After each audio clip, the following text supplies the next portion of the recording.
ভাল লাগিছে খুব আজি মনটো।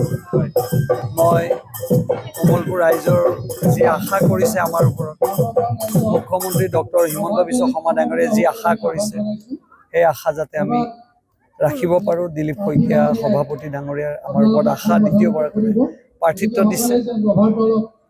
আজি আমাৰ মনোনয়ন পত্ৰ দাখিল কৰিম। অসমৰ বিভিন্ন প্ৰান্তৰ বিধায়কসকলে যিসকলে প্ৰাৰ্থিত্ব পাইছে বা যিসকলে নতুন প্ৰাৰ্থী পাইছে সকলোকে শুভেচ্ছা জনালোঁ। 5 বছৰ সম্পূৰ্ণ হ'ল আৰু নেক্সট 5 বছৰৰ বাবে মনোনয়ন দিব, কি কি সপোন আছে যে আধৰুৱা সপোন? আপোনালোকে সকলো কথাবিলাক জানে, স্থানীয় আপোনালোক সাংবাদিক। যিখিনি কাম আপোনালোকে দেখুৱাই দি থৈছে, এতিয়া যিখিনি আমাৰ নহ'ল, মুঠতে শিক্ষাৰ ক্ষেত্ৰত আমি এক বিশেষ গুৰুত্ব ল'ম বুলি আমি আশা ভাবিছোঁ। বিৰোধী পক্ষৰ যিগৰাকী প্ৰাৰ্থী তেওঁ আজি মনোনয়ন দিব। সত্যপদ কলিতা ডাঙৰীয়ালৈ মোৰ শুভেচ্ছা থাকিল, তেখেতেও মনোনয়ন পত্ৰ দিয়ক। আমি একেলগে বহুদিন থাকিলোঁ, আমাৰ লগতে আছিল, বহুদিনৰ মোৰ চিনাকি। ব্যক্তিগতভাৱে তেখেতক মই শুভেচ্ছা জনালোঁ। ৰাজনৈতিক শুভেচ্ছাটো আমি দিব নোৱাৰোঁ, সেইখনততো তেখেতক আমি পৰাজিত কৰিব লাগিব, সেইটো আমাৰ সংকল্প। ব্যক্তিগতভাৱে কমলপুৰত যিসকলে প্ৰাৰ্থিত্ব পাইছে তেখেতসকললৈকে মোৰ শুভেচ্ছা থাকিল।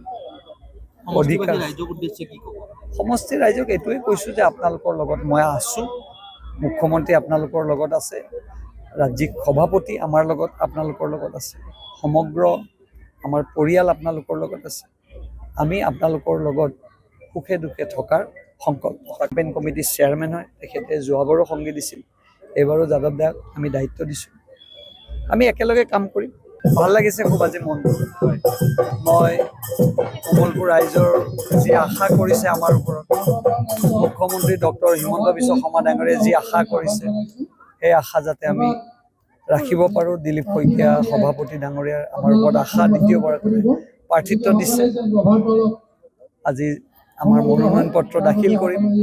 অসমৰ বিভিন্ন প্ৰান্তৰ বিধায়কসকলে যিসকলে প্ৰাৰ্থিত্ব পাইছে বা যিসকলে নতুন প্ৰাৰ্থী পাইছে সকলোকে শুভেচ্ছা জনালোঁ।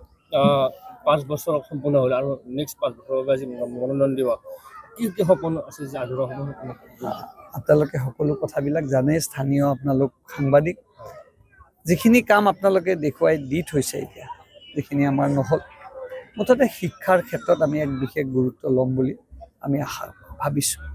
বিৰোধী পক্ষৰ যিগৰাকী প্ৰাৰ্থী তেওঁ আজি মনোনয়ন দিব। সত্যপদ কলিতা ডাঙৰীয়ালৈ মোৰ শুভেচ্ছা থাকিল, তেখেতেও মনোনয়ন পত্ৰ দিয়ক। আমি একেলগে বহুদিন থাকিলোঁ, আমাৰ লগতে আছিল, বহুদিনৰ মোৰ চিনাকি।